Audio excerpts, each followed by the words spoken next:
പിതാവിന്റെയും പുത്രന്റെയും പരിശുദ്ധാത്മാവിന്റെയും നാമത്തിൽ ആമേൻ. അമ്മേ പരിശുദ്ധ അമ്മേ, അമ്മേ പരിശുദ്ധമേ, ദൈവമാതാവേ, കൃപാസനത്തിലൂടെ ഞങ്ങളുടെ ദേശത്തിനും അമ്മ മധ്യസ്ഥം തേടി തന്ന എല്ലാ അനുഗ്രഹങ്ങൾക്കും കൃപകൾക്കും ഞങ്ങളിപ്പോൾ ഹൃദയം നിറഞ്ഞ നന്ദി പറയുന്നു. അമ്മേ പരിശുദ്ധമേ, ദൈവമാതാവേ, 2004 ഡിസംബർ 7 ഉച്ചകഴിഞ്ഞ് 2:30 കൃപാസനത്തിൽ സംഭവിച്ച അമ്മയുടെ പ്രത്യക്ഷപ്പെടലിനെ കുറിച്ച് തിരുസഭയ്ക്ക് സമർപ്പിച്ചിരിക്കുന്ന പഠനരേഖകളുടെ മേൽ സഭാത്മകമായ പഠനം ആരംഭിക്കുവാൻ ഞങ്ങൾ പ്രാർത്ഥിക്കുന്നു. അമ്മേ പരിശുദ്ധമേ, ഭൂസ്വർലോകങ്ങളുടെ രാജ്ഞിയായ അങ്ങേയ്ക്ക് ഭൗമസംരക്ഷണത്തിനായി പ്രപഞ്ചപ്രകൃതിയെ തന്നെ തിരുസഭ പ്രതിഷ്ഠിക്കുവാൻ ഈ പ്രത്യക്ഷീകരണം വഴി ഇടയാക്കണമേ. പരിശുദ്ധമേ, ജപമാല മാതാവേ, സകല കൃപാസനം പ്രാർത്ഥനയോടും ചേർത്ത് ഞങ്ങളിപ്പോൾ പ്രാർത്ഥിക്കുന്ന ഈ കുടുംബത്തിന്റെ പ്രത്യേക നിയോഗം പറ മക്കളെ.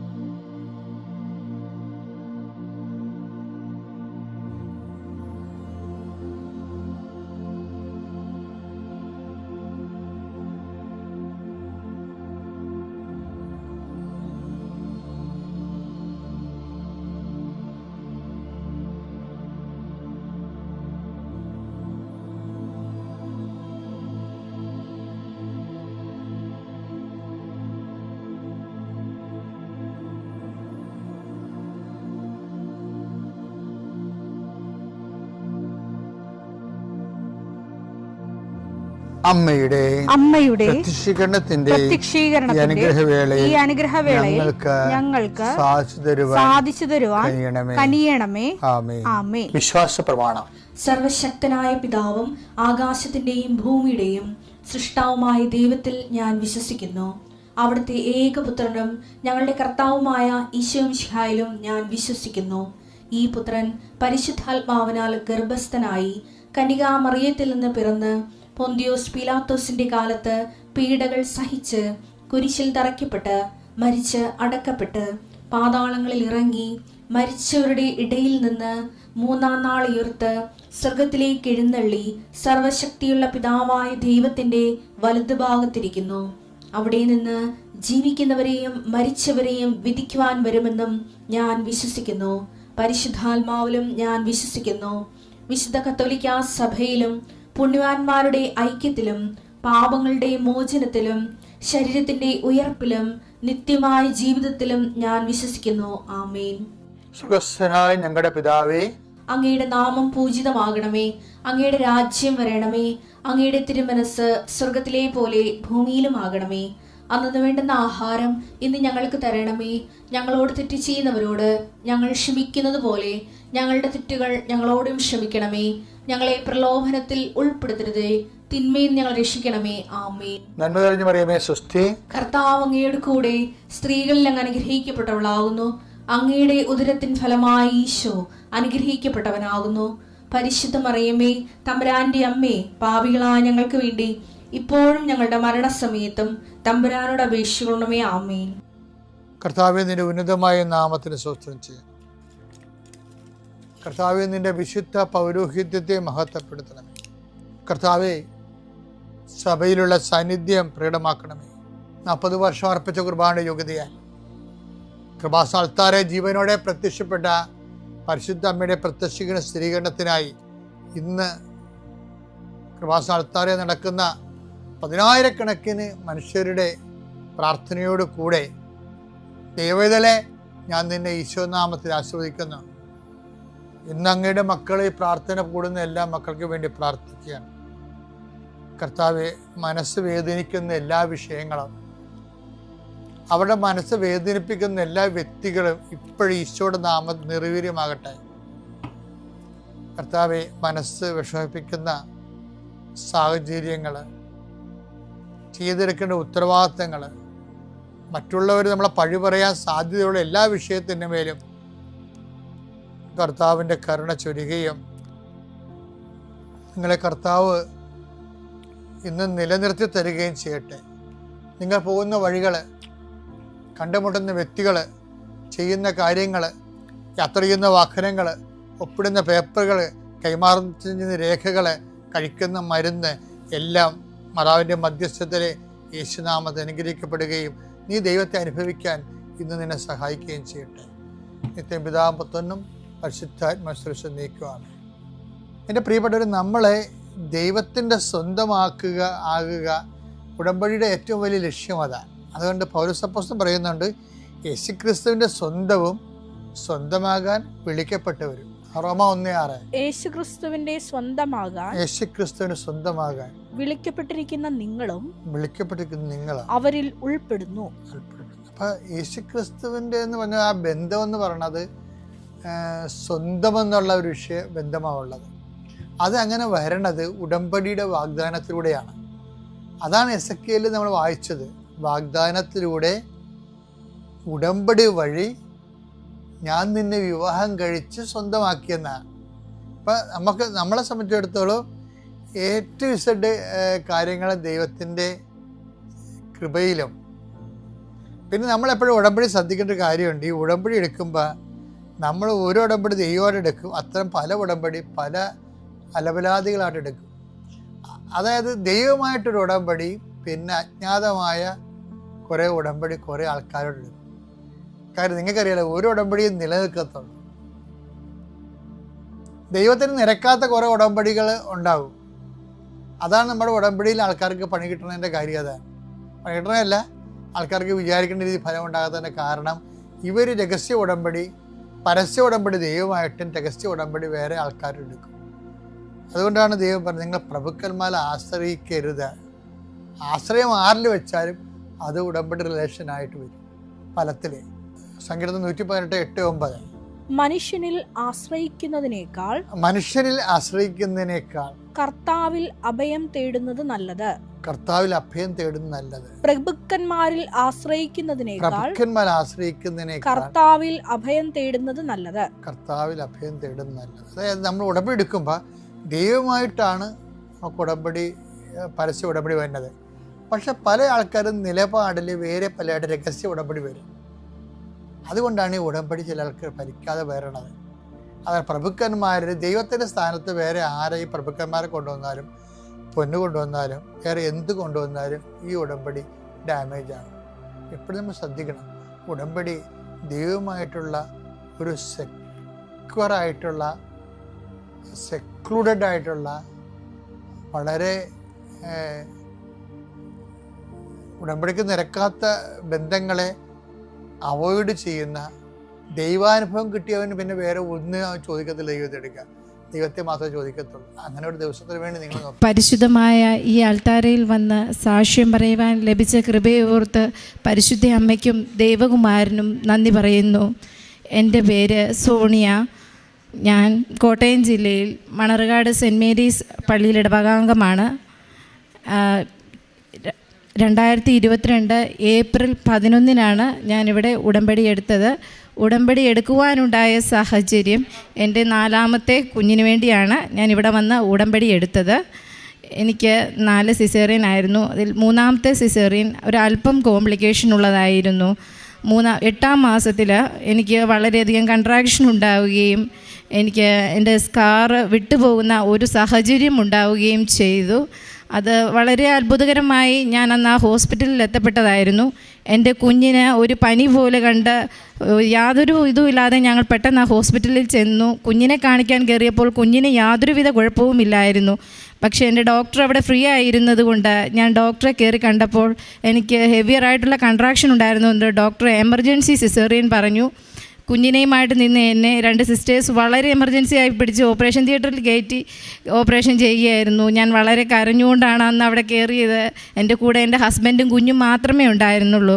എങ്കിലും സർജറി യാതൊരു കുഴപ്പവുമില്ലാതെ നടന്നു. സർജറി നടന്നുകൊണ്ടിരുന്നപ്പോൾ ഡോക്ടർ എന്നോട് പറഞ്ഞു, ഇത് എൻ്റെയും തൻ്റെയും ഭാഗ്യമാണ്. തൻ്റെ സ്കാർ വിട്ടു പോന്നിരിക്കുമായിരുന്നു. ഇൻറ്റേർണൽ ബ്ലീഡിംഗ് ഉണ്ടായി തൻ്റെ ജീവൻ വരെ അപകടത്തിൽപ്പെടാവുന്ന ഒരു സാഹചര്യമായിരുന്നു ഇതെന്ന് എന്നോട് പറഞ്ഞു. ഇനി ആരോടും സമ്മതമൊന്നും ചോദിക്കുന്നില്ല. തൻ്റെ പ്രസവ ശസ്ത്രക്രിയയിൽ കൂടെ തൻ്റെ ബന്ധീകരണ ശസ്ത്രക്രിയയും കൂടെ ഞാൻ ചെയ്യുകയാണ്. ഇനി ഒരിക്കലും കുഞ്ഞുങ്ങളുണ്ടാകാൻ പാടില്ല എന്ന് പറഞ്ഞു. അന്നവിടെ ചെയ്തു. 2 വർഷങ്ങൾക്ക് ശേഷം എനിക്ക് വീണ്ടും ഒരു ക്ഷീണം വന്നു. ഞാൻ ഡോക്ടറെ പോയി കണ്ടു. പീരീഡ് മിസ്സായി. അപ്പോൾ ഡോക്ടർ പറഞ്ഞു, ഇത് സാധാരണമാണ്, എല്ലാവർക്കും സംഭവിച്ചുകൊണ്ടിരിക്കുന്നതാണ്, അതുകൊണ്ട് യാതൊരു വിധത്തിലും പേടിക്കേണ്ട, താൻ പോയി UPT ടെസ്റ്റ് ഒന്ന് ചെയ്തിട്ട് വരൂ, പ്രഗ്നൻസി ടെസ്റ്റ് ചെയ്തിട്ട് വരൂ, കുഴപ്പമില്ലെങ്കിൽ ഞാൻ ഇന്ന് തന്നെ ടാബ്ലറ്റ് തരാമെന്ന് പറഞ്ഞു. ഞാനെൻ്റെ UPT ടെസ്റ്റ് ചെയ്തപ്പോൾ അത് പോസിറ്റീവായിരുന്നു. ഞാൻ വീണ്ടും പ്രഗ്നൻ്റായി. ഡോക്ടറെ കണ്ടപ്പോൾ ഡോക്ടർ പറഞ്ഞു, നമുക്കൊന്ന് സ്കാൻ ചെയ്ത് നോക്കാം. ഇത് സാധാരണ ഇങ്ങനെ പ്രസവം നിർത്തിയവർക്ക്, അതും സിസേറിയനിലൂടെ നിർത്തിയതല്ലേ, അതുകൊണ്ട് തനിക്ക് കൂടുതലും തൻ്റെ ട്യൂബിലാകാനാണ് ചാൻസ്, അല്ലാതെ ആകത്തില്ല എന്ന് പറഞ്ഞു. പക്ഷേ ഞങ്ങൾ ചെന്നു സ്കാൻ ചെയ്ത് കഴിഞ്ഞപ്പോൾ ട്യൂബിലല്ല, യൂട്രസിൽ തന്നെയാണ് കുഞ്ഞുള്ളത്. അന്നേരം ഡോക്ടർ പറഞ്ഞു, ഇപ്പോൾ ഹാർട്ട് ബീറ്റ് എടുക്കാറായില്ല, നിങ്ങൾ 2 ആഴ്ച കഴിഞ്ഞ് വരൂ. എന്തായാലും ഇത് കണ്ടിന്യൂ ചെയ്തു പോകാൻ നമുക്ക് ഒരിക്കലും സാധിക്കില്ല, കാരണം തൻ്റെ 3rd പ്രഗ്നൻസിയിൽ തനിക്ക് ഇങ്ങനെ വന്നതാണ്, അതുകൊണ്ട് ഒരിക്കലും ഇത് കണ്ടിന്യൂ ചെയ്തു പോകാൻ പാടില്ല.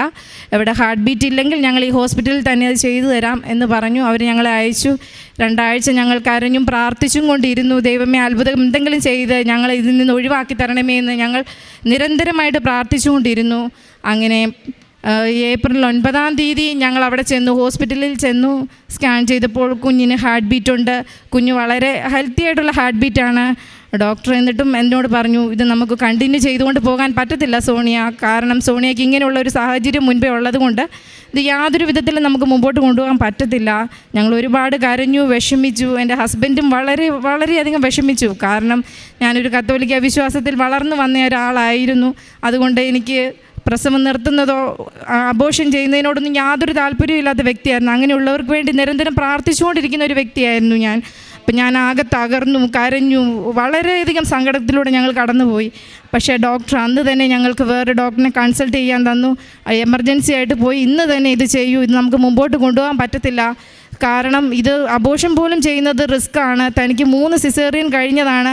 അപ്പോൾ കുഞ്ഞിന് വലിപ്പം വെച്ച് കഴിഞ്ഞെന്നാൽ യാതൊരു കാരണവശാലും പിന്നീട് നമുക്കൊന്നും ചെയ്യാൻ പറ്റത്തില്ല, തൻ്റെ ജീവൻ പോലും അപകടത്തിലാകും. അന്ന് തന്നെ എമർജൻസി ആയിട്ട് ഞങ്ങളെ വേറൊരു ഹോസ്പിറ്റലിലേക്ക് വിട്ടു. ആ ഡോക്ടർ ഞങ്ങളോട്, ഞാൻ ചോദിച്ചു, എന്തെങ്കിലും ഒരു ഇതുണ്ടോ ഡോക്ടർ, ഞങ്ങൾക്ക് എന്തെങ്കിലും ചെയ്തു തരാൻ പറ്റുമോ എന്ന് ചോദിച്ചപ്പോൾ ആ ഡോക്ടറും ഞങ്ങളോട് പറഞ്ഞു, ഇത് യാതൊരു രീതിയിൽ നമുക്ക് കണ്ടിന്യൂ ചെയ്തുകൊണ്ട് പോകാൻ പറ്റില്ല, അത്രയധികം റിസ്ക്കാണ്. അതുകൊണ്ട് ഞങ്ങൾ അവിടെ നിന്ന് ഞങ്ങൾക്ക് ഡേറ്റ് തന്നു, ഉള്ള ടെസ്റ്റുകളെല്ലാം ചെയ്യിപ്പിച്ചു. ഏപ്രിൽ 11-ാം തീയതി രാവിലെ 7 മണിയാകുമ്പോൾ ഹോസ്പിറ്റലിൽ ചെല്ലണമെന്ന് പറഞ്ഞ് ഞങ്ങളെ അവിടെ നിന്ന് തിരികെ അയച്ചു. പിറ്റേ ദിവസം ഓശാന ഞായറായിരുന്നു. അതിൻ്റെ പിറ്റേ ദിവസമാണ് ഞങ്ങൾക്ക് ഹോസ്പിറ്റലിൽ ചെല്ലേണ്ട ദിവസം.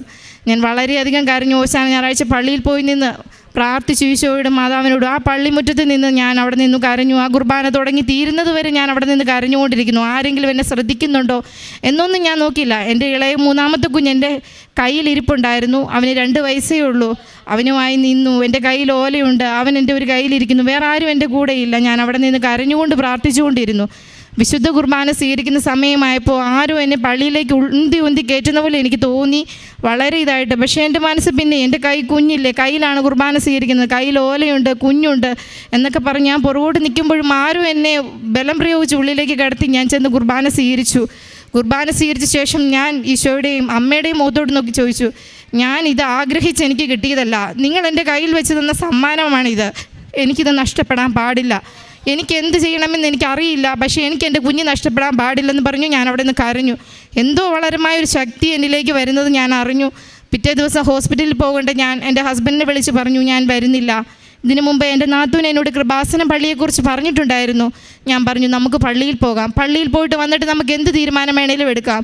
അദ്ദേഹം പറഞ്ഞു, നീ നമ്മുടെ 3 കുഞ്ഞുങ്ങളെ ഓർക്കുന്നില്ലേ, ഈ ഒരു കുഞ്ഞിന് വേണ്ടി നമ്മുടെ 3 കുഞ്ഞുങ്ങളെ തള്ളിക്കളയുകയാണോ എന്ന് ചോദിച്ചു. പക്ഷേ ഞാൻ ശക്തമായിരുന്നു തീരുമാനം ഇവിടെ വരണമെന്നുള്ളത്. ഞങ്ങൾ അന്ന് ഡോക്ടർ ഞങ്ങൾക്ക് അബോർഷന് തന്ന സമയം തന്നെ ഞങ്ങളിവിടെ വന്നു. ഞങ്ങളിവിടെ വന്നപ്പോൾ ജോസഫ് അച്ഛൻ്റെ ധ്യാനം നടന്നുകൊണ്ടിരിക്കുമായിരുന്നു, ഉടമ്പടി ധ്യാനം നടന്നുകൊണ്ടിരിക്കുമായിരുന്നു. അന്ന് ധ്യാനമുണ്ടെന്നൊന്നും ഞങ്ങൾക്കറിയില്ല, പക്ഷേ ഇവിടെ നടന്നുകൊണ്ടിരിക്കുകയായിരുന്നു. അന്ന് ആ സ്കാൻ ചെയ്യാനായിട്ട് ഞാനൊരു മുറിയുടെ വാതിക്കൽ ഇരുന്നപ്പോൾ ഒരു മാതാവിൻ്റെ ഫോട്ടോ ഉണ്ടായിരുന്നു അവിടെ. ആ ഫോട്ടോയിൽ നോക്കിയപ്പോൾ കുറേ വചനങ്ങൾ പരിശുദ്ധ അമ്മയോട് പറഞ്ഞ് മാലാഖാവെന്ന് പറഞ്ഞ് കുറേ വചനങ്ങൾ എൻ്റെ മനസ്സിലേക്ക് വന്നത്. എന്തുകൊണ്ട് അന്ന് വന്നതെന്ന് എനിക്കറിയില്ല. ഇങ്ങനെ പുറകെ ആ വചനങ്ങൾ എന്നിൽ വന്ന് നിറഞ്ഞു. ഞാൻ ഇവിടെ വന്നപ്പോൾ അച്ഛൻ ആ വചനങ്ങൾ തന്നെയാണ് ഇവിടെ പറഞ്ഞുകൊണ്ടിരുന്നത് ഉടമ്പടി ധ്യാനത്തിൽ. അപ്പോൾ ഞാൻ ഇവിടെ ചുമ്മാ വന്നതല്ല, മാതാവിനെ കൂട്ടിക്കൊണ്ട് വന്നതാണെന്ന് എനിക്ക് ഉറച്ച ബോധ്യമുണ്ടായി. ഞാൻ അമ്മയുടെ മുമ്പിൽ വന്നു. അമ്മ, എല്ലാവരും എന്നോട് പറയുന്നു ഈ കുഞ്ഞ് വേണ്ട, ഇതിനെ താങ്ങാനുള്ള ശക്തി എൻ്റെ യൂട്രസിനില്ല, പക്ഷേ അമ്മയുടെ കരങ്ങൾക്കുണ്ടല്ലോ ശക്തി, അമ്മയുടെ കരങ്ങൾക്കുണ്ടല്ലോ, അമ്മ അമ്മ ഈ കുഞ്ഞിനെ താങ്ങിയാൽ മതി ഞാൻ പറഞ്ഞു. അമ്മയെ ഏൽപ്പിച്ച് ഞാൻ തിരികെ പോയി. എനിക്ക് എല്ലാ മാസവും ഇവിടെ വരാനുള്ള കൃപയും അമ്മ തന്നു. എല്ലാ കാര്യങ്ങളും ഞാൻ ചെയ്തുകൊണ്ടിരുന്നു. എല്ലാം അന്നേരം ഉപവാസം എടുക്കുന്ന ഒരു കാര്യത്തിൽ മാത്രം എനിക്ക് ഒരല്പം ബുദ്ധിമുട്ട് ഗർഭിണി ആയിരുന്നുകൊണ്ട് വന്നു. അമ്മ ആ ബുദ്ധിമുട്ട് മനസ്സിലാക്കി. എൻ്റെ ഇളയ നാത്തൂൻ ഈ പള്ളിയിൽ എപ്പോഴും വരുന്ന വിശ്വാസിയാണ്. എന്നോട് വിളിച്ച് പറഞ്ഞു, സോണിയ ഒന്നുകൊണ്ടുമില്ല, പേടിക്കേണ്ട. എന്നോട് അമ്മ ശക്തമായിട്ട് പറയുന്നു ഉപവാസം എടുക്കുക, സോണിയയ്ക്ക് വേണ്ടി ഉപവാസം എടുക്കാൻ ശക്തമായിട്ട് എന്നോട് പറയുന്നു. ആ കാര്യം ഓർത്ത് വിഷമിക്കേണ്ട എന്ന് പറഞ്ഞു. ആ ചെറിയ ചെറിയ വിഷമങ്ങൾ പോലും പരിശുദ്ധ അമ്മ ഇവിടെ വന്നു കഴിയുമ്പോൾ നമ്മുടെ ചെറിയ വിഷമങ്ങൾ പോലും അമ്മ അത് കണ്ട് മനസ്സിലാക്കും. ഇവിടെ വരുമ്പോൾ എനിക്ക് ആ ഒരു തണുപ്പ് അനുഭവപ്പെടും. അമ്മ നമ്മളെ ചേർത്ത് പിടിക്കുന്ന ഒരു അനുഭവം എനിക്ക് എപ്പോഴും ഇവിടെ വരുമ്പോൾ ഉണ്ടാവും. എനിക്ക് മറ്റുള്ളവർ പറയുന്ന വാക്കുകൾ കേട്ട് വളരെയധികം ഭയം തോന്നിയാലും ഞാൻ ഇവിടെ വരുമ്പോൾ എനിക്ക് ആ ഭയങ്ങളെല്ലാം മാറിപ്പോകുന്നതായിട്ട് ഞാൻ കണ്ടു. എല്ലാ കാര്യങ്ങളിലുമുണ്ട്. അതുപോലെ അച്ഛനെ കാണാനായിട്ട് വളരെ ശക്തമായിട്ട് ഞാൻ ആഗ്രഹിച്ചിരുന്നു. ഓരോ മാസം വരുമ്പോഴും അതിങ്ങനെ നടക്കാൻ പോയി. അങ്ങനെ എനിക്ക് 7-ാം മാസം കഴിഞ്ഞ് 8-ാം മാസത്തിലൂടെ കയറുന്ന ആ ഒരു സമയമായപ്പോൾ സെപ്റ്റംബർ മാസത്തിൽ എന്നോട് യാത്രയൊന്നും ചെയ്യരുതെന്ന് ഡോക്ടർ പറഞ്ഞിരുന്നു. എന്നാലും എനിക്ക് ശക്തമായി മനസ്സിൽ തോന്നി ഇവിടെ വന്ന് അച്ഛനെ കാണണമെന്ന്. എല്ലാവരോടും പറഞ്ഞപ്പോൾ എല്ലാവരും എന്നെ എതിർത്തു. കാണാൻ പാടില്ല, അതും ബസ്സിൽ കയറി വന്ന് ഇവിടെ വന്ന് കാണുന്നത് വളരെ റിസ്ക് ആണെന്ന്. പക്ഷേ അമ്മ തോന്നിപ്പിച്ചതായിരിക്കാം. ഞങ്ങളിവിടെ വന്നു. ഇവിടെ വന്നപ്പോൾ ഈ എൻട്രൻസിനകത്ത് പോലും കയറാനായിട്ട് അതുപോലെ ആളായിരുന്നു, അവിടം വരെ ആളായിരുന്നു. ഇതിനകത്തേക്ക് കയറാൻ ബുദ്ധിമുട്ടായിരുന്നു, വയറും വെച്ചുകൊണ്ട് അത്രയ്ക്ക് ബുദ്ധിമുട്ടി ഇവിടെ കയറി വന്നു. അപ്പോൾ എൻ്റെ ഹസ്ബൻഡ് ചോദിച്ചു, നമ്മൾ വന്നത് വെറുതെ ആയില്ലേ, ഇത്രയും റിസ്ക് എടുത്ത് ഇവിടം വരെ വരണമായിരുന്നോ, അച്ഛനെ ഇന്ന് കാണാൻ പറ്റത്തില്ല എന്ന് പറഞ്ഞു. ഞാൻ ചിരിച്ചുകൊണ്ട് പറഞ്ഞു, നമുക്കെന്നാൽ കാപ്പി കുടിച്ചിട്ട് വരാമെന്ന് പറഞ്ഞു. ഞങ്ങൾ പുറത്ത് പോയി കാപ്പി കുടിച്ചിട്ട് വന്നപ്പോൾ ഒരു 10-200 പേരെങ്കിലും ഉണ്ടായിരുന്ന ആ ലൈനിൽ 15 പേരായിട്ട് അവശേഷിച്ചു. അപ്പോൾ കാര്യം എന്താണെന്ന് തിരക്കിയപ്പോൾ ഉടമ്പടി പുതുക്കിയവർക്ക് മാത്രമേ അച്ഛനെ കാണാൻ സാധിക്കുകയുള്ളൂ എന്ന് പറഞ്ഞു. അങ്ങനെ 15 പേരിൽ ഏറ്റവും പുറകിൽ നിന്ന് ഞാൻ ഏറ്റവും ഗർഭിണി ആയതുകൊണ്ട് ആ പേര് വിളിച്ചപ്പോൾ എനിക്ക് ആദ്യം കയറി കാണാനുള്ള അവസരമുണ്ടായി. കാരണം അമ്മയ്ക്കറിയാം എൻ്റെ കാല് മുഴുവൻ വെരിക്കോസ് വെയിൻ ആയിരുന്നു. എനിക്കൊരു അല്പസമയം പോലും എനിക്ക് നിൽക്കാൻ പാടില്ലായിരുന്നു ഇവിടെ. അത് മറ്റാരും അറിഞ്ഞില്ലെങ്കിലും പരിശുദ്ധി അമ്മ അത് മനസ്സിലാക്കുന്നുണ്ടായിരുന്നു. അമ്മ ഏറ്റവും ആദ്യം അച്ഛനെ കാണാനുള്ള അനുഗ്രഹം എനിക്ക് തന്നു. അവിടെ വന്നപ്പോൾ എനിക്കൊന്നും പറയാൻ സാധിച്ചില്ല. ഈ കാര്യങ്ങളൊന്നും പ്രഗ്നൻസി ബ്ലെസ്സിങ് എന്ന് പറഞ്ഞാണ് എഴുതി തന്നത്. ഇവിടെ വന്നു അച്ഛൻ കുരിശുരൂപം കൈ തന്നു, വിശ്വാസ പ്രമാണം ചൊല്ലി പ്രാർത്ഥിച്ചു. അത് കഴിഞ്ഞ് തിരിച്ചയക്കുന്നതിന് മുമ്പ് അച്ഛൻ എന്നോട് ചോദിച്ചു, മോളെ നിനക്ക് വേറെ എന്തെങ്കിലും പറയാനുണ്ടോ എന്ന് എന്നോട് ചോദിച്ചു. അപ്പം ഞാൻ പറഞ്ഞു, അച്ഛാ എനിക്കിതെൻ്റെ 4ാമത്തെ സിസേറിയൻ ആണെന്ന് പറഞ്ഞു. അപ്പോൾ അച്ഛൻ വളരെ കരുണയോടെ അലിവോടെ എനിക്ക് തോന്നി. വിശുദ്ധ ഗ്രന്ഥത്തിൽ പല ഭാഗത്തും ഈശോയുടെ തോന്നുന്ന അലിവ് എനിക്ക് പെട്ടെന്ന് അച്ഛൻ്റെ മുഖത്ത് നിന്ന് എനിക്കത് എന്തോ എനിക്കിവിടെ പറയണമെന്ന് ഇപ്പോൾ തോന്നി. എനിക്കത് പെട്ടെന്നുണ്ടായി. അച്ഛൻ എന്നെ വളരെ അലിവോടെ നോക്കി. അച്ഛൻ പരിശുദ്ധ അമ്മയുടെ അടുത്ത് പോയി നിന്ന് സംസാരിച്ചു, എനിക്ക് വേണ്ടി പ്രാർത്ഥിച്ചു. അച്ഛൻ തിരികെ വന്ന് എൻ്റെ ഉദരത്തിൽ കൈവച്ച് എനിക്ക് കുഞ്ഞിനും വേണ്ടി പ്രാർത്ഥിച്ച ശേഷം അച്ഛൻ സാഹിത്യൻ്റെ കയ്യിൽ തന്നിട്ട് മോളത് പോയി അടിവയറ്റിൽ പൂശി വിശ്വാസ പ്രമാണം ചൊല്ലി, പരിശുദ്ധ അമ്മയെ നിന്നെയും കുഞ്ഞിനെയും ഏൽപ്പിച്ച് നീ മടങ്ങിപ്പോക്കോളാൻ എന്നോട് പറഞ്ഞു. ഞാൻ അതുപോലെ തന്നെ ചെയ്തു. എന്തെന്നില്ലാത്തൊരു വിശ്വാസവും ശക്തിയും എന്നെ വന്ന് നിറഞ്ഞത് ഞാൻ അറിഞ്ഞു. പിന്നെ എന്നിൽ യാതൊരു ഭയവും ഇല്ലായിരുന്നു. ഓരോരോ വേദനകൾ വരുമ്പോഴും ഞാൻ പെട്ടെന്ന് ഭയപ്പെട്ടിരുന്നു, ഇതെന്തുവാ സ്കാറിൻ്റെ എനിക്ക് വളരെ തിന്നായിരുന്നു എൻ്റെ സ്കാർ, അത് പൊട്ടിപ്പോകുമോ എന്നുള്ള ഭയം എന്നെ നിരന്തരം വേട്ടയാടിക്കൊണ്ടിരുന്നു. പക്ഷേ എല്ലാം എന്നിട്ട് ഞാൻ ആഗ്രഹിച്ചു. നവംബറിലാണ് എനിക്ക് സിസേറിയൻ പറഞ്ഞിരുന്നത്. എന്നിട്ടും ഞാൻ ആഗ്രഹിച്ചു അമ്മയുടെ മാസമായ ഒക്ടോബർ മാസത്തിൽ എനിക്ക് കുഞ്ഞിന് ജന്മം കൊടുക്കാൻ സാധിക്കണമെന്ന് ഞാൻ അമ്മയോട് പ്രാർത്ഥിച്ചു. അന്ന് എനിക്ക് നവംബറിൽ ഫിക്സ് ചെയ്ത ഓപ്പറേഷൻ തലേ ദിവസം വന്ന് ഡോക്ടർ എനിക്കത് ഒക്ടോബർ 31 ആക്കി തന്നു. അങ്ങനെ ആ മാസം തന്നെ എനിക്ക് എൻ്റെ കുഞ്ഞിന് ജന്മം കൊടുക്കാൻ അനുഗ്രഹം ലഭിച്ചു. യാതൊരു കുഴപ്പവുമില്ലാതെ ഞാൻ ആ കുഞ്ഞിന് ജന്മം കൊടുത്തു. ഡോക്ടർ ഓപ്പറേഷൻ ചെയ്തുകൊണ്ടിരുന്നപ്പോൾ എന്നോട് പറഞ്ഞു കഴിഞ്ഞു, തൻ്റെ സ്കാർ വളരെ തിന്നായിരുന്നു, തൊട്ടാൽ പോലും പൊട്ടിപ്പോകുന്ന ഈ സ്കാർ യാതൊരു കുഴപ്പവും ഇല്ലാതെ ഇരുന്നല്ലോ, ഇത് അത്ഭുതമായിരിക്കുന്നു എന്ന് ഡോക്ടർ എന്നോട് പറഞ്ഞു. അത്ര തിന്നായിരുന്നു എൻ്റെ സ്കാർ. ലഭിച്ച വലിയ അനുഗ്രഹത്തിന് പരിശുദ്ധ അമ്മയോട് ഞാൻ നന്ദി പറയുന്നു. അതിനുശേഷം ഞങ്ങൾ ഡിസ്ചാർജ് ആയപ്പോൾ കുഞ്ഞിൻ്റെ പൊക്കിളിൽ നിന്നൊരു ചെറിയ ബ്ലീഡ് ഉണ്ടായി. അത് ഞങ്ങൾ ഡോക്ടറെ കാണിച്ചപ്പോൾ ഞങ്ങൾ ഡിസ്ചാർജ് ചെയ്തെങ്കിലും ഡോക്ടർ ഒരു ടെസ്റ്റിന് വിട്ടിരുന്നു. PTT അവർക്ക് ഇച്ചിരി ഹൈ ആയിരുന്നു. വൈറ്റമിൻ K എന്ന് പറയുന്ന ഇതിൻ്റെ കുറവുണ്ടായിരുന്നു. അപ്പോൾ ഡോക്ടർ വളരെ പെട്ടെന്ന് എമർജൻസി ആയിട്ട് ബ്ലഡ് ബാങ്കുള്ള ഏതെങ്കിലും ഹോസ്പിറ്റലിൽ കൊണ്ട് കുഞ്ഞിനെ അഡ്മിറ്റ് ആക്കാനായിട്ട് പറഞ്ഞു. യാതൊരു കുഴപ്പവുമില്ലായിരുന്നു കുഞ്ഞാ. അപ്പം പെട്ടെന്ന് ഞാൻ അങ്ങ് ഡിപ്രസ്ഡായി വളരെയധികം കരഞ്ഞു, വിഷമിച്ചു. അപ്പോഴും എൻ്റെ ഇളയ നാത്തൂൻ എന്നെ വിളിച്ച് പറഞ്ഞു, നിൻ്റെ കയ്യിൽ തൈലമില്ലേ, അമ്മയുടെ തേനില്ലേ, പിന്നെ നീ എന്തിനാ ഈ കരയുന്നത്, നിനക്ക് ഇത്രയും വലിയ അത്ഭുതം അമ്മ ചെയ്തു തന്നിട്ടും നീ എന്ത് ഇങ്ങനെ വിശ്വസിക്കാത്തതെന്ന് ചോദിച്ച് എന്നെ വഴക്ക് പറഞ്ഞു. ഞാനത് തന്നെ ചെയ്തു. എന്നിട്ട് ഡോക്ടറിൻ്റെ കുഞ്ഞിനെ കൊണ്ട് അന്നേരം തന്നെ ഹോസ്പിറ്റലിൽ, ബ്ലഡ് ബാങ്കുള്ള ഹോസ്പിറ്റലിൽ കൊണ്ട് കാണിച്ചു. അപ്പോൾ ഡോക്ടർ ടെസ്റ്റ് ചെയ്തിട്ട് പറഞ്ഞു വൈറ്റമിൻ കെ കുറവുണ്ട്, ഇൻറ്റേർണൽ ബ്ലീഡിങ് ഉണ്ടാകാൻ ചാൻസ് ഉണ്ട്, എന്നാലും ഭയപ്പെടേണ്ട, നിങ്ങൾ കുഞ്ഞുമായിട്ട് പൊക്കോ, ധൈര്യമായിട്ട് പൊക്കോ, ഒരു കുഴപ്പവുമില്ല, 2 ആഴ്ച കഴിയുമ്പോൾ നമുക്ക് ഒന്നുകൂടെ ചെക്ക് ചെയ്യാമെന്ന് പറഞ്ഞു. 2 ആഴ്ച കഴിഞ്ഞ് ചെക്ക് ചെയ്തപ്പോൾ കുഞ്ഞിന് യാതൊരു കുഴപ്പവുമില്ല. അതുപോലെ തന്നെ എൻ്റെ ഉടമ്പടിയിൽ ഞാൻ വെച്ചിരുന്നതാണ് അമ്മയുടെ രോഗസൗഖ്യം. അമ്മയ്ക്ക് വളരെ കാലങ്ങളായി വെരിക്കോസ് വെയിൻ്റെ ബുദ്ധിമുട്ടും, കാലിന് മുട്ടിൽ നടക്കാൻ പോലും വളരെ പ്രയാസമായിരുന്നു. എൻ്റെ ആദ്യ ഉടമ്പടിയിൽ ഞാൻ അതും വെച്ചിട്ടുണ്ടായിരുന്നു, അതും എനിക്ക് സാധിച്ചു കിട്ടി. അതുപോലെ സഹോദരന് 3 വർഷമായിട്ട് കുഞ്ഞുങ്ങളില്ലായിരുന്നു, അവർക്ക് ഒരു സ്ഥലത്ത് ഒരുമിച്ച് നിൽക്കുവാനോ കുഞ്ഞുങ്ങളാകുവാനോ ഉള്ള കൃപയില്ലായിരുന്നു. ഈ 2 കാര്യം ഞാൻ എൻ്റെ ഉടമ്പടിയിൽ വെച്ചിരുന്നു, അത് രണ്ടും എനിക്ക് സാധിച്ചു കിട്ടി. ഈ മാർച്ച് 9-ാം തീയതി എൻ്റെ നാത്തൂനൊരു പെൺകുഞ്ഞിന്, ആരോഗ്യമുള്ളൊരു പെൺകുഞ്ഞിന് ജന്മം കൊടുത്തു. അതുപോലെ തന്നെ എൻ്റെ ഉടമ്പടി പുതുക്കിയപ്പോൾ ഞാനൊരു കാര്യം വെച്ചിരുന്നു. എൻ്റെ വിവാഹം കഴിഞ്ഞിട്ട് 12 വർഷമായി. 2010-ലായിരുന്നു വിവാഹം. 12-ൽ ഞങ്ങളൊരു ധ്യാനം കൂടാൻ പോയപ്പോൾ ഒരു അച്ഛൻ ഞങ്ങളോട് ചോദിച്ചു, ബാർ ഹോട്ടലിലാണ് എൻ്റെ ഹസ്ബൻഡ് ജോലി ചെയ്യുന്നത്, ഷെഫായിട്ടാണ് ജോലി ചെയ്യുന്നത്, എന്നാലും ചോദിച്ചു ബാറിലെ ജോലി നിനക്കൊന്ന് മതിയാക്കി കൂടെ എന്ന് ചോദിച്ചു. അന്ന് തൊട്ട് ഞാൻ എന്തോ എൻ്റെ മനസ്സിലതൊരു കരടായിട്ട് കിടന്നു. ഞാൻ അന്ന് തൊട്ട് പ്രാർത്ഥിക്കുന്നുണ്ടായിരുന്നു, ഈ ജോലി ഒന്ന് മാറിക്കിട്ടണം, അവിടെ നിന്ന് ജോലി മാറിക്കിട്ടണമെന്ന്. ഇത്രയായില്ല, ഇവിടെ വന്നപ്പം ഇത് ഒരിക്കലും നടക്കാത്തൊരു പ്രാർത്ഥനയല്ലേ, അതുകൊണ്ട് ഇവിടെ ചുമ്മാ ഒന്ന് വെച്ച് നോക്കാമെന്ന് ഓർത്തു. എൻ്റെ ഉടമ്പടി പുതുക്കിയപ്പോൾ ഞാനതിവിടെ വെച്ചു. ഞാൻ വീട്ടിൽ ചെന്ന് വണ്ടിയിൽ നിന്ന് ഇറങ്ങുന്നതിന് മുമ്പ് എൻ്റെ ഹസ്ബൻഡ് എന്നെ വിളിച്ച് പറഞ്ഞു, ഇതുപോലെ എനിക്കൊരു റെസ്റ്റോറൻറ്റിൽ നിന്ന് എന്നെ വിളിച്ചിരിക്കുന്നു, അവർ പറഞ്ഞു പുതിയതായിട്ട് തുടങ്ങുന്ന റെസ്റ്റോറൻ്റാണ്, അത് ഓപ്പണാക്കി തരണം, അതിന് ഇനി അത് നഷ്ടമാണെങ്കിൽ പോലും തനിക്ക് 1 വർഷത്തേനുള്ള സാലറി അഡ്വാൻസ് ആയിട്ട് തന്നേക്കാം, തന്നെ അവിടെ വന്നേ പറ്റുള്ളെന്നും പറഞ്ഞ് എൻ്റെ ഹസ്ബൻഡിനെ നിർബന്ധിച്ചു. ഒരിക്കൽ പോലും 10 വർഷമായിട്ട് മാറാതിരുന്ന പുള്ളി പെട്ടെന്ന് തന്നെ ഇവിടെ ഞാനൊരു ഉടമ്പടി എഴുതി വെച്ചു. വീട്ടിൽ ചെന്നപ്പോഴത്തേക്കും അതിൽ വന്ന് എന്നെ വിളിച്ച് പറഞ്ഞു ഓഗസ്റ്റ് 1-ാം തീയതി തൊട്ട് അവിടെ ജോയിൻ ചെയ്യണമെന്ന് വിളിച്ച് പറഞ്ഞു. അങ്ങനെ നിരവധിയായ ഒരുപാട് അനുഗ്രഹങ്ങൾ മാതാവിൽ ഞങ്ങൾ തന്നു, ചെറിയ ചെറിയ ഒരുപാട് അനുഗ്രഹങ്ങൾ. അതെല്ലാം ഇവിടെ പറയാൻ പോയാൽ സമയം ഒത്തിരിയാവും. ഈ എല്ലാ അനുഗ്രഹങ്ങളെ ഓർത്ത് പരിശുദ്ധ അമ്മയ്ക്കും തിരുക്കുമാരനും കോടാനുകോടി നന്ദികൾ പറയുന്നു. ഇരിക്കുന്നവനും വരാനിരിക്കുന്നവനുമായ സർവശക്തനായ യേശുവിൻ്റെ നാമത്തിന് ഞാൻ മഹത്വപ്പെടുത്തുകയാണ്. 2019 മാർച്ച് 12-ാം തീയതിയാണ് മാർച്ച് 12-ാം തീയതി എൻ്റെ ഹസ്ബൻഡിനൊരു ആക്സിഡൻ്റ് ഉണ്ടായി. ചെറിയ ആക്സിഡൻ്റ് ഒന്നും ആയിരുന്നില്ല, ഗുരുതരമായിട്ടുള്ള പരിക്കുകളോട് കൂടിയായിരുന്നു അദ്ദേഹത്തെ മെഡിക്കൽ കോളേജ്, കോലഞ്ചേരി മെഡിക്കൽ കോളേജിലേക്ക് അഡ്മിറ്റ് ചെയ്തത്. എൻ്റെ അമ്മ ഒരു വിശ്വാസിയാണ്, പക്ഷേ എനിക്ക് ദൈവത്തെക്കുറിച്ചോ കേട്ടിട്ടുള്ളതല്ലാണ്ട് മാതാവിനെക്കുറിച്ചോ എനിക്കറിയത്തില്ല. ഞാനൊരു അക്രൈസ്തവയാണ്. പക്ഷേ ഇത്തരം ഒരു ആക്സിഡൻറ്റ് സംഭവിച്ചപ്പോൾ എൻ്റെ അരികിലേക്ക് എൻ്റെ അമ്മ പറഞ്ഞൊരു വാക്ക് എനിക്ക് ഓർമ്മയുണ്ട്.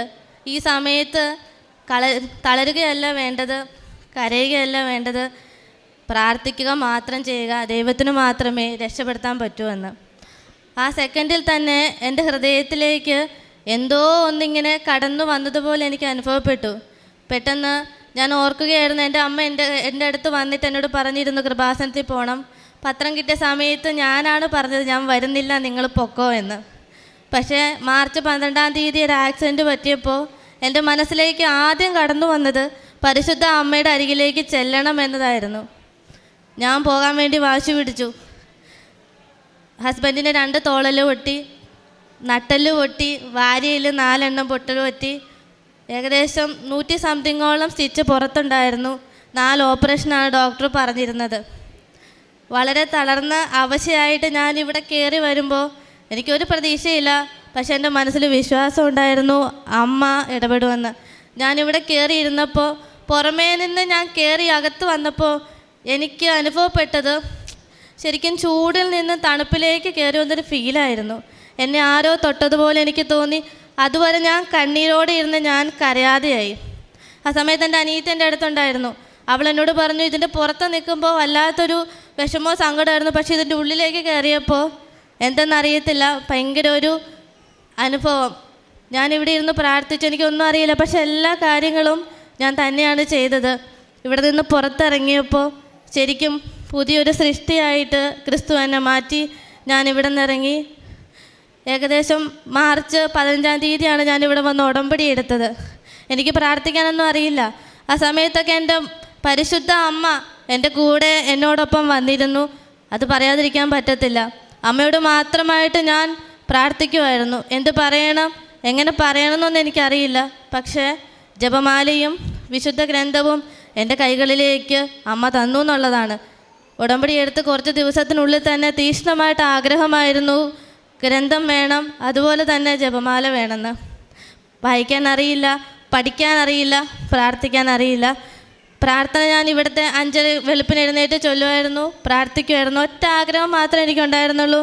എൻ്റെ ഹസ്ബൻഡിന് 85% നട്ടലിന് പൊട്ടലുണ്ടായിരുന്നു. ഏറ്റു നടക്കില്ല എന്ന് ഡോക്ടർമാർ പറഞ്ഞിരുന്നു. പക്ഷേ എൻ്റെ വിശ്വാസം വലുതായിരുന്നു. ഞാൻ പ്രാർത്ഥിച്ചു. അമ്മയോട് ഇങ്ങനെ മാത്രം ഞാൻ പറഞ്ഞുള്ളൂ, ഒന്നും വേണ്ട, ഒന്ന് ഏറ്റാൽ മാത്രം മതി.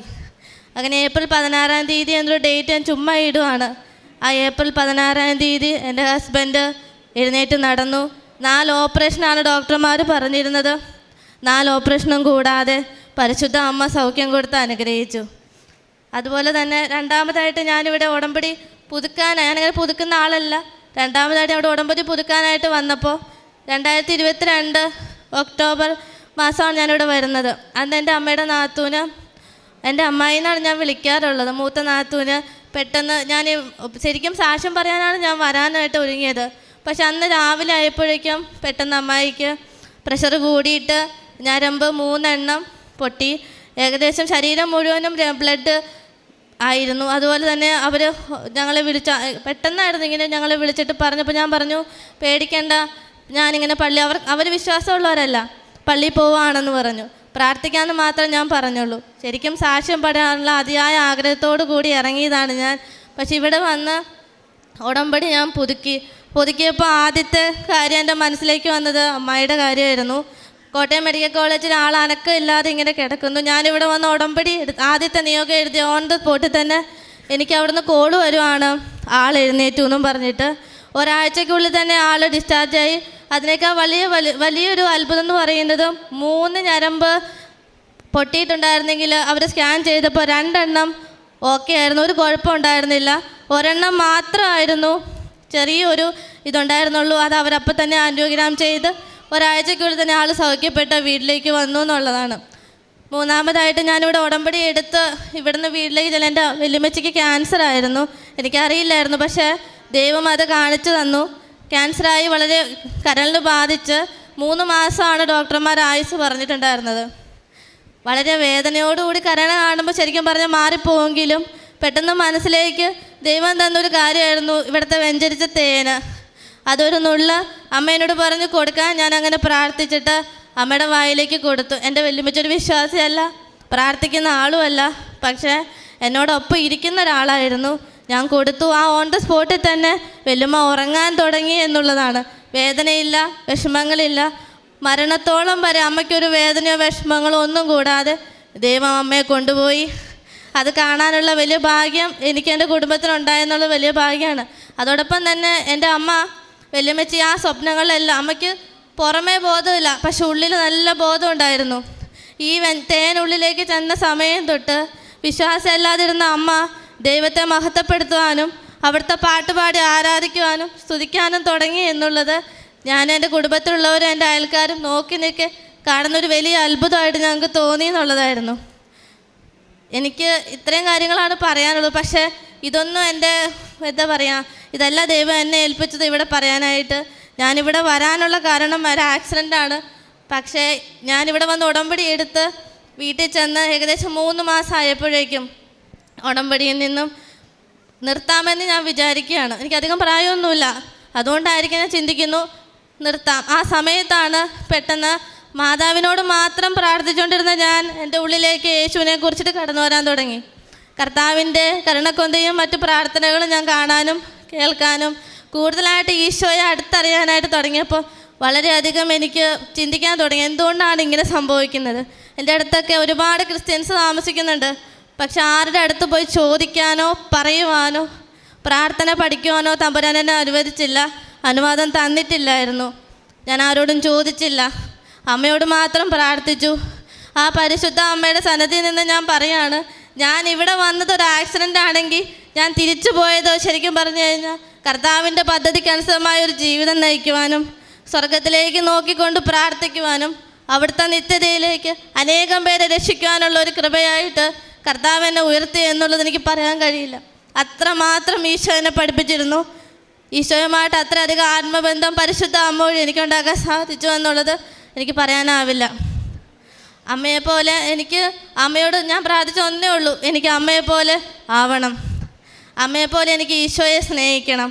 ഈശോ എനിക്ക് ഒരുപാട് സഹനങ്ങളുള്ള ഒരാളാണ്. ഒറ്റപ്പെട്ട് കൂട്ടുകാരൊന്നും ഇല്ലാതെ ഒറ്റപ്പെട്ട് ഒരുപാട് വേദനകളിലൂടെ സഹനങ്ങളിലൂടെ ദൈവം എന്നെ കൊണ്ടുപോയിട്ടാണ് അവസാനം ഈ കൃപാസനത്തിൻ്റെ ആൾത്താരിൽ ഞാൻ ഇന്നിവിടെ നിൽക്കുകയാണ്. ആ സമയത്ത് എപ്പോഴും ഞാൻ പലപ്പോഴും കേൾക്കുന്നൊരു വാക്കാണ്, എല്ലാവരും പറയാറുണ്ട് സ്വസ്ഥതയില്ല, സമാധാനമില്ല, പരാതി പരിഭവങ്ങളും മാത്രം. എന്നാൽ ഇതേപോലെ തന്നെ ആരോടും പറയാതെ ഒരു മുറിക്കുള്ളിൽ ഒതുങ്ങിക്കൂടി ഞാൻ ഈശോയുമായിട്ട് സംസാരിക്കാൻ തുടങ്ങി. കാണുന്നില്ല, കേൾക്കുന്നില്ല, പക്ഷേ എൻ്റെ വിഷമങ്ങൾ പതിയെ പതിയെ കുറഞ്ഞു തുടങ്ങി. ഞാൻ ഒറ്റയ്ക്കല്ല, എൻ്റെ കൂടെ ദൈവമുണ്ടെന്നുള്ള തീഷ്ണമായിട്ടുള്ള ഒരാഗ്രഹം എനിക്ക് ഈശോയോട് ഉണ്ടാവാൻ തുടങ്ങി.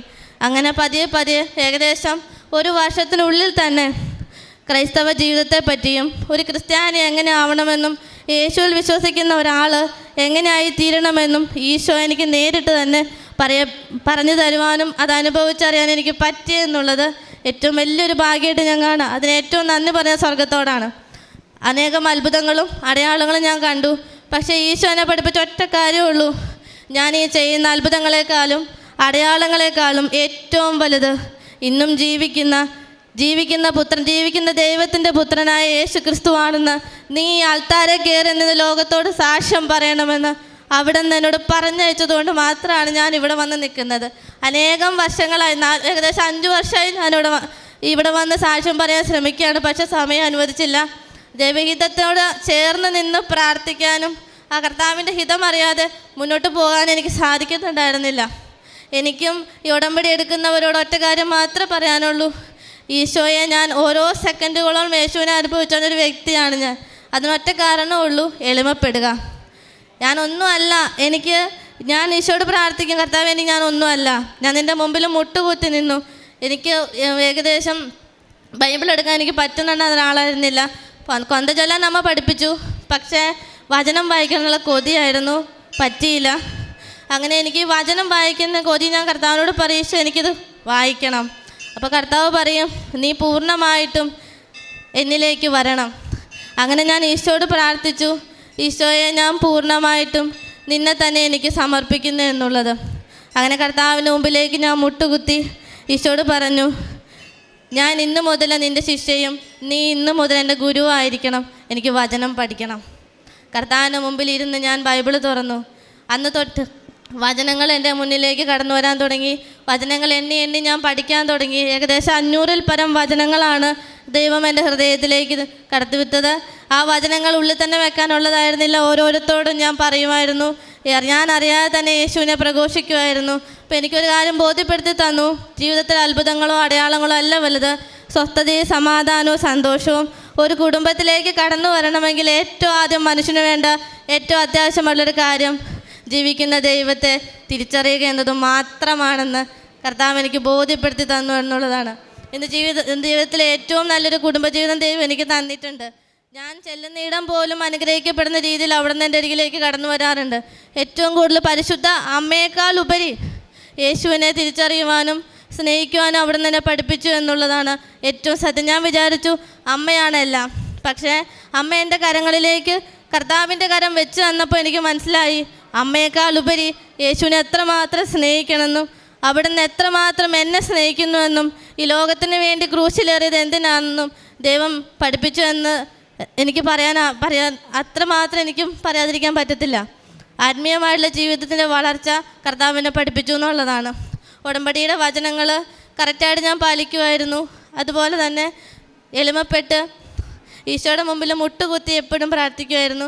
എവിടെ പോയാലും എന്ത് ചെയ്താലും എന്തു പറഞ്ഞാലും ഈശോയുമായിട്ട് ഞാൻ സംസാരിക്കുമായിരുന്നു. കർത്താവിൻ്റെ ഹിതം അറിയണമെങ്കിൽ ഏറ്റവും ആദ്യം തന്നെ മുട്ടുകുത്തണം, അവിടത്തോട് പറയണം. മനുഷ്യനോട് പറയുന്നേക്കാൾ ഉപരി ഈശോയോട് ഞാൻ പറയുമായിരുന്നു. കാരണം എൻ്റെ ജീവിതത്തിൽ ഒരു മനുഷ്യൻ പോലും എന്നെ സഹായിച്ചിട്ടില്ല. മനുഷ്യനോട് പറഞ്ഞിട്ടും നമുക്കൊരു കാര്യമില്ല. കുറച്ച് നേരം മാത്രം ഉണ്ടാകുന്ന സന്തോഷം കുറച്ച് കഴിയുമ്പോൾ വീണ്ടും സങ്കടമായിട്ട് മാറും. എന്നാൽ വീണ്ടും വീണ്ടും ഈശോയെ നമ്മൾ തേടി വരുന്നൊരു യേശു അല്ലെങ്കിൽ ഒരു ദൈവം നമുക്കുണ്ടെന്ന് അറിയണമെങ്കിൽ നമ്മുടെ വേദനകൾ, വിഷമങ്ങൾ, സന്തോഷങ്ങൾ, കുഞ്ഞു കുഞ്ഞു കാര്യങ്ങൾ പോലും കർത്താവിന് മുമ്പിലേക്ക് തുറന്നു കാട്ടാനൊരു മനസ്സ്, അതാണ് ഉടമ്പടി. പരിശുദ്ധ അമ്മ എനിക്ക് തന്ന ഏറ്റവും വലിയ നിധി എന്ന് പറയുന്നത് ഒരിക്കലും മറ്റൊന്നുമല്ല, എനിക്ക് കിട്ടിയ അനുഗ്രഹങ്ങളല്ല, അത്ഭുതങ്ങളല്ല, ഒന്നുമല്ല. അത് ജീവിക്കുന്ന ദൈവത്തിൻ്റെ പുത്രനായ യേശുവാണെന്ന് എനിക്ക് ആൾത്താരിൽ നിന്ന് പറയുവാൻ കർത്താവ് എനിക്കൊരു അവസരം തന്നതിൽ ഞാൻ അഭിമാനിക്കുകയാണ്. ക്രിസ്തുവിൽ ഞാൻ ആനന്ദിക്കുകയാണ്. കാരണം ഇനിയും ഇരിക്കുന്നവനും വരാനിരിക്കുന്നവനുമായ ദൈവത്തെ എനിക്കിവിടെ നിന്ന് പ്രഘോഷിക്കാൻ പറ്റുന്നതിൽ ഞാൻ അഭിമാനിക്കുന്നു. ദൈവത്തിന് നന്ദി. നമ്മൾ ഈ ഉടമ്പടി സാക്ഷ്യങ്ങളിൽ ഈ ബോധ്യപ്പെട്ടിൽ നിന്ന് പറയുന്ന ഒരുപാട് സാക്ഷ്യങ്ങളുണ്ട്. ഒരു പക്ഷേ ഈ മകളുടെ സാക്ഷ്യം നമ്മൾ ഈ ഒരു സമയത്ത് ലഭിച്ച ഏറ്റവും വലിയൊരു അനുഗ്രഹമായിട്ട് തന്നെ കരുതുകയാണ്. ചില സാക്ഷ്യങ്ങൾ മാതാവിങ്ങനെ, അച്ഛൻ എപ്പോഴും പറയും, ചിലപ്പോൾ മാതാവിങ്ങനെ ഓരോ സമയത്തും ഒരു ഗിഫ്റ്റ് പോലെ ചില സാക്ഷ്യങ്ങൾ നമുക്ക് നൽകും. അപ്പോൾ ഈ ഒരു സാക്ഷ്യത്തിൽ വളരെ വ്യക്തമായിട്ട് ഒരു പരിധിവരെ ഒരു അക്രൈസ്തവയായിട്ടൊരു പെൺകുട്ടി ആരുടെയും സഹായമില്ലാതെ തൻ്റെ വിശ്വാസ ജീവിതത്തെ മുന്നോട്ട് കൊണ്ടുപോയി എന്താണ് ക്രിസ്തീയ വിശ്വാസത്തിൻ്റെ ഏറ്റവും അടിസ്ഥാനം എന്തെന്ന് പഠിച്ച് ദൈവത്തിൻ്റെ നാമം മഹത്വപ്പെടുത്തുകയാണ് ഒരു ജീവിതത്തിൻ്റെ ലക്ഷ്യമെന്ന്. ഒരു പക്ഷേ ഇത്രയും വർഷം ക്രൈസ്തവ ജീവിതത്തിൽ നിൽക്കുന്നവർ പോലും മനസ്സിലാക്കാത്ത വലിയൊരു വെളിപാട് പോലും ദൈവം വെളിപ്പെടുത്തി കൊടുത്തു എന്നൊക്കെ പറയുന്നത് ഞാൻ അവിടെ വെച്ച് കേൾക്കുമ്പോഴും ഇവിടെ വെച്ച് കേൾക്കുമ്പോഴും ഭയങ്കര അത്ഭുതത്തോടു കൂടിയാണ് ഈ സാക്ഷ്യത്തെ കാണുന്നത്. എപ്പോഴും നമുക്ക് ഒരു മെൻറ്റർ ഒരുപക്ഷെ ഉണ്ടാവും, ആരെങ്കിലും കർത്താവിനെ കുറിച്ച് പറഞ്ഞു കൊടുക്കാനായിട്ട് ഒരുപക്ഷെ എല്ലാവർക്കും ആരെങ്കിലുമൊക്കെ ഉണ്ട്. ഇവിടെ അക്രൈസ്തവർ ഇഷ്ടംപോലെ പേര് സാക്ഷ്യം പറയുമ്പോഴും അവർക്കൊക്കെ ആരെങ്കിലുമൊക്കെ ഉണ്ടാവും. പക്ഷേ ഇവിടെ ഈ മകൾ പറയുന്നത് ഇവൾ പഠിച്ചിട്ട് പറയണമല്ലോ, ജീവിതത്തിൽ മാതാവാണ് ഈശോയുടെ കരം പിടിക്കാനായിട്ട് എന്നെ പഠിപ്പിച്ചതെന്ന് പറയുമ്പോൾ തന്നെ മാതാവിൻ്റെ ഏറ്റവും വലിയ ദൗത്യം അത് പൂർണ്ണമായി. ഒരു പക്ഷേ ക്ലാസ് കേട്ടും പള്ളിപ്രസംഗം കേട്ടിട്ടും വരുന്നവർ പറയുന്നതിനേക്കാൾ അപ്പുറം സ്വന്തം അനുഭവത്തിൽ നിന്ന് ഇങ്ങനെ പറയാനായിട്ട് ഒരാൾക്ക് കൃപ ലഭിക്കുമെന്ന് പറയുന്നത് അത് ഉടമ്പടിയുടെ അല്ലെങ്കിൽ ഈ ഒരു പ്രാർത്ഥനയുടെ വിജയമായിട്ട് തന്നെ ആയിരുന്നു. പിന്നെ ഇമ്മൾ പറയുന്നുണ്ട് ഒരു ആക്സിഡൻറ്റിൻ്റെ കാര്യമായിട്ടാണ് വന്നത്, പക്ഷേ അതൊന്നും അല്ല എനിക്ക് പറയാനുള്ളതെന്നാണ് പറയുന്നത്. ഒരു പക്ഷേ ഉടമ്പടിയിൽ ഏറ്റവും പ്രധാനപ്പെട്ട കാര്യം അച്ഛൻ എപ്പോഴും ഓർമ്മപ്പെടുത്തുന്നത് കല്യാണവും ആക്സിഡൻറ്റും OET IELTS ഒന്നും ഉടമ്പടിയുടെ ഒരു വഴി മാത്രമാണ്. ലക്ഷ്യമെന്ന് പറയുന്നത് റോമാക്കാർക്ക് എഴുതിയ ലേഖനം 10:9 പറയും, യേശു കർത്താവാണെന്ന് അതരം കൊണ്ട് ഏറ്റുപറയുകയും അവനെ മരിച്ചവരിൽ നിന്ന് ഉയർപ്പിച്ചു എന്ന് ഹൃദയത്തിൽ വിശ്വസിക്കുകയും ചെയ്യാനായിട്ട് ഒരു വ്യക്തിയെ പ്രാപ്തനാക്കുക എന്നുള്ള ഏറ്റവും പ്രധാനപ്പെട്ടത്. ഒരു പക്ഷേ ആ ഒരു വലിയൊരു ഹയർ ഡിഗ്രിയിലേക്ക് സാക്ഷ്യങ്ങൾ പറയുന്നവർ പോലും വളരെ ചുരുക്കം. ആ സാക്ഷ്യം പറയുന്നവരും ചിലപ്പോഴൊക്കെ അത് ക്രിസ്തുവിനെ പിന്നീട് വർഷങ്ങൾക്ക് ശേഷം ബൈബിളും കർത്താവിനെ മാതാവിനെയൊക്കെ അറിഞ്ഞവരാണ്. ഒരു പക്ഷേ പെട്ടെന്ന് ഒരു ഹയർ ഡിഗ്രിയിലേക്ക് പ്രാർത്ഥന അല്ലെങ്കിൽ ഈ ഒരു വിശ്വാസ അനുഭവത്തിലേക്ക് വരും. നിങ്ങൾ സാക്ഷ്യങ്ങൾ പരിശോധിക്കുമ്പോൾ തന്നെ വ്യക്തമാണ്. ഇപ്പോൾ ഈ മകൾ പറഞ്ഞ സാക്ഷ്യത്തിൽ നിത്യത അല്ലെങ്കിൽ ദൈവമായിട്ടുള്ള അടുപ്പം, ഈശോയോട് ചോദിക്കാതെ ഒന്നും ചെയ്യാൻ പാടില്ല, മാതാവ് ഈശോയുടെ കരങ്ങളിലേക്ക് എൻ്റെ കരം പിടിച്ചേൽപ്പിച്ചു, മാതാവാണ് ഈശോയെ കാണിച്ചു തന്നതെന്നൊക്കെ പറയുമ്പം അതൊക്കെ ഒരു സഹായമില്ലാതെ വിശ്വാസ ജീവിതത്തിൽ പിന്നെ അവസാനം പറയുന്നത് നിങ്ങൾ രാജാക്കന്മാരിൽ ആശ്രയിക്കരുത്, മനുഷ്യരിൽ നിങ്ങൾ ആശ്രയിക്കരുത്, ദൈവത്തിൽ മാത്രമാണ് ആശ്രയിക്കേണ്ടത്, ഈശോയിൽ മാത്രമാണ് ആശ്രയിക്കേണ്ടതെന്നൊക്കെ വ്യക്തി അനുഭവത്തിൽ നിന്നാണ് പറയണത്. ഒരു പക്ഷേ ഒരു 500-ഓളം വചനങ്ങൾ എഴുതി പഠിച്ചിട്ടുണ്ട്. ഇപ്പോൾ ഈ പറയുന്ന വാക്കുകളൊക്കെ ചില കാര്യങ്ങളൊക്കെ കർത്താവെ എന്നെ വിശുദ്ധീകരിക്കണമെന്നൊക്കെ പറയുന്നത്, നാമത്തിൻ്റെ മഹത്വത്തിന് വേണ്ടി ജീവിക്കണം എന്നൊക്കെ പറയുന്നത്, ഇതൊക്കെ വചനത്തിൻ്റെ ഒരു ടേസ്റ്റുള്ള കാര്യങ്ങളാണ്. ഇത്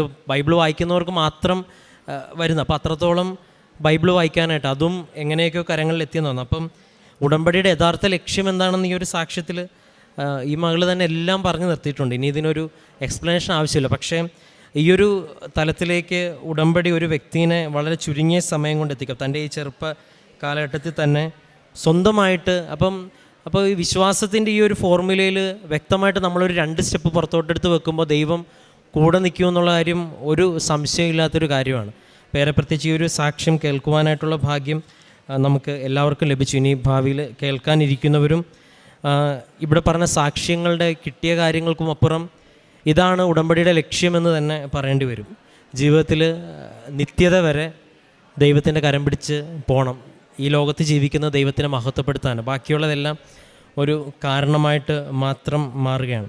അപ്പോൾ ഏറെ പ്രത്യേകിച്ച് ബാക്കിയുള്ള അനിയത്തിയുടെ കാര്യവും അമ്മയുടെ കാര്യവും അല്ലെങ്കിൽ എല്ലാ കാര്യവും ഇതൊന്നും ആ ഒരു വെളിപാടിൽ നിന്ന് വ്യത്യസ്തമായിട്ട് ഇതെല്ലാം താഴെയാണ് നിൽക്കുന്നത്. അപ്പോൾ ഏറെ പ്രത്യേകിച്ച് ഇന്ന് ഈ അൾത്താരയിൽ പലപ്പോഴായിട്ട് വന്നിട്ട് സാക്ഷ്യം പറയാൻ പറ്റിയില്ലെന്നുള്ളതാണ്. ഇന്ന് അതിനുവേണ്ടി തന്നെയാണ്. അപ്പം ആദ്യം ഞാൻ ചോദിച്ചു, ഈ ഒരു സാധാരണ നമ്മൾ ഒരു പേഷ്യൻറ്റിൻ്റെ വലിയൊരു സൗഖ്യത്തിനെക്കുറിച്ച് സാക്ഷ്യം പറയുമ്പോൾ നമ്മൾ ആളില്ലാതെ പറയിപ്പിക്കത്തില്ല, അത് നമ്മുടെ ഒരു പൊതു പോളിസിയാണ്. പക്ഷേ ഈ മകൾ ആദ്യം പറഞ്ഞത് എനിക്ക് ദൈവത്തിൻ്റെ നാമം മഹത്വപ്പെടുത്തണം, എനിക്ക് ഇതല്ല പറയാനുള്ളത്, വേറെയാണ് പറയാനുള്ളതെന്ന് പറയുമ്പോഴാണ് നമ്മൾ പിന്നീട് ഈ യാത്ര കേൾക്കുമ്പോൾ നമുക്ക് മനസ്സിലാവും നമ്മൾ ഉദ്ദേശിച്ചത് ഈ കാര്യങ്ങൾ തന്നെയാണ്. അപ്പം തൻ്റെ ജീവിതത്തിൽ യഥാർത്ഥ ക്രിസ്തീയതയുടെ ആത്മാവിനെ അല്ലെ ക്രിസ്തുവിൻ്റെ ആത്മാവിനെ ആരും പറഞ്ഞു കൊടുക്കാതെ, ഒരു പക്ഷേ ഇവിടുത്തെ ആരാധനകളിൽ സഹായിച്ചിട്ടുണ്ടാവും, എങ്കിലും സ്വന്തമായിട്ട് ഇങ്ങനെ യേശുവിനെ കണ്ടുമുട്ടുന്ന ഒരുപാട് പേര് ഉടമ്പടിയിലൂടെ കണ്ടുമുട്ടുന്നു എന്ന് പറയുന്നത് വലിയൊരു അനുഗ്രഹമാണ്.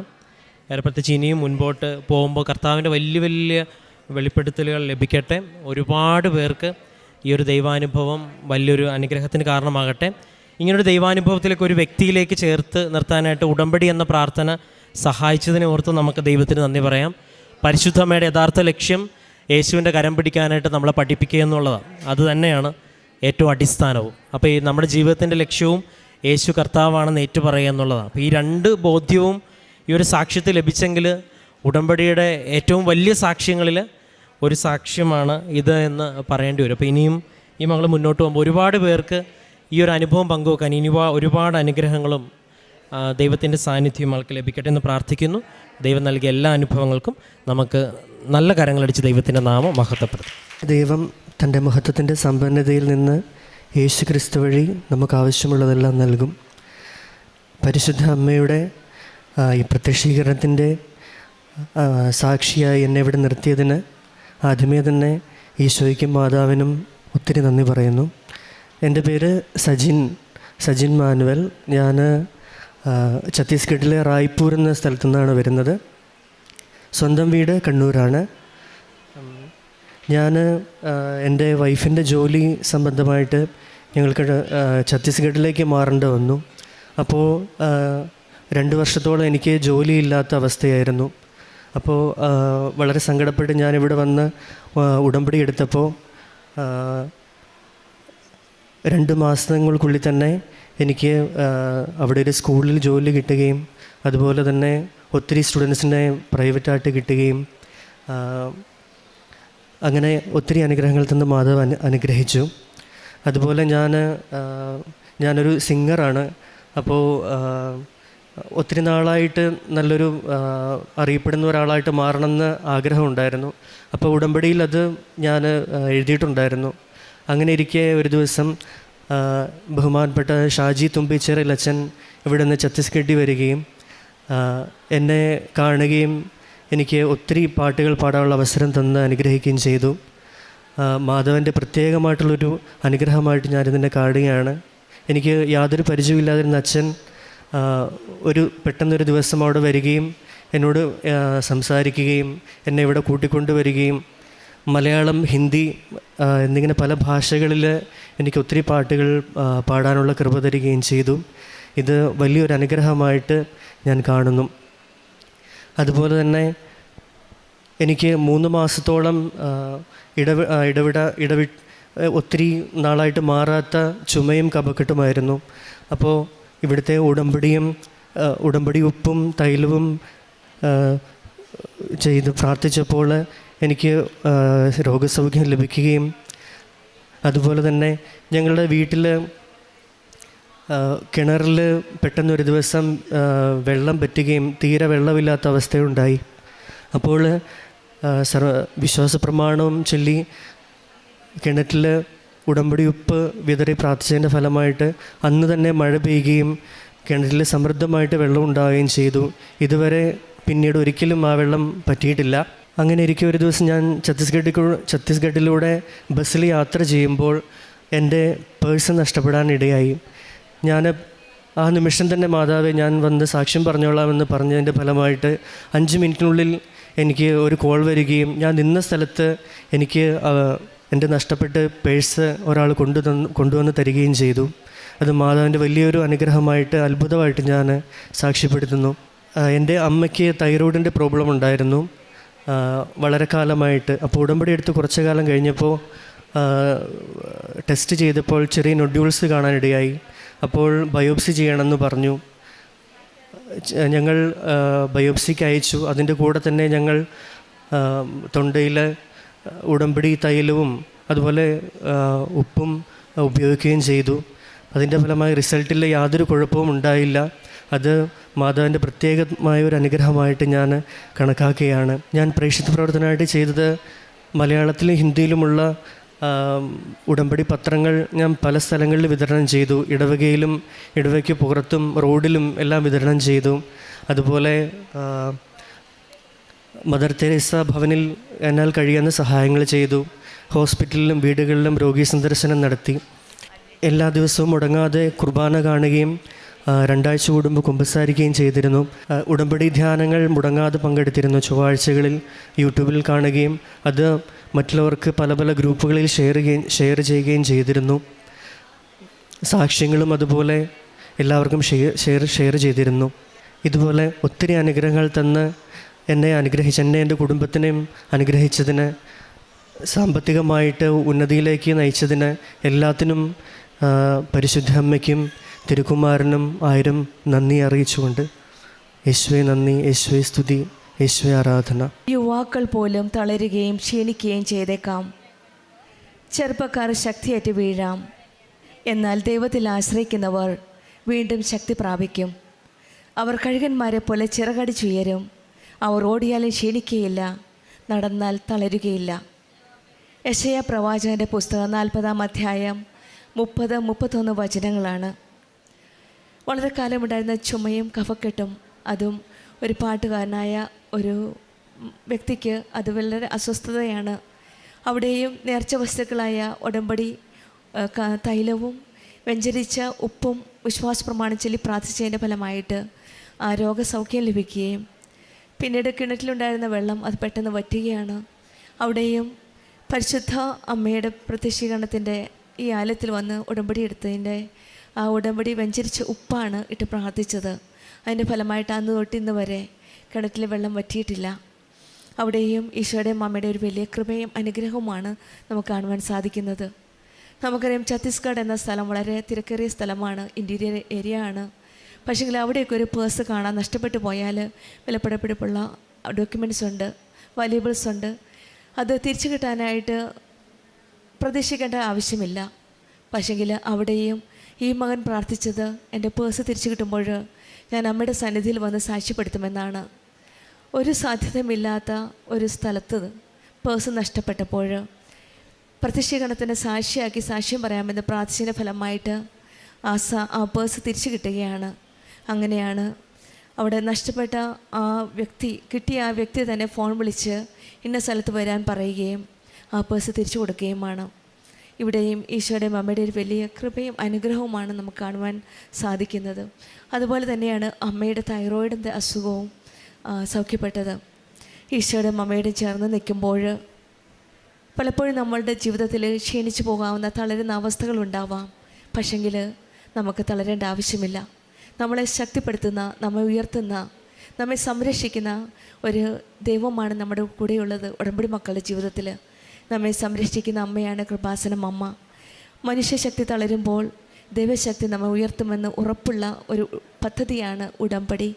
കൃപാസനം അമ്മയുടെ സഹായത്തോടെ ഉടമ്പടി ആത്മാർത്ഥമായി ജീവിക്കുമ്പോൾ നാം ഓടിയാലും ക്ഷീണിക്കാത്ത അനുഭവം നമ്മുടെ ജീവിതത്തിലും നമുക്ക് ലഭിക്കും. സജിൽ മാനുവലിനും കുടുംബത്തിൽ ലഭിച്ച എല്ലാ അനുഗ്രഹങ്ങൾക്കും നമ്മൾക്ക് കരങ്ങളടിച്ച് ദൈവത്തെ നന്ദി പറയാം. യേശുവേ നന്ദി, യേശുവേ സ്തുതി, ആവേ മരിയ. അത്യപൂർവ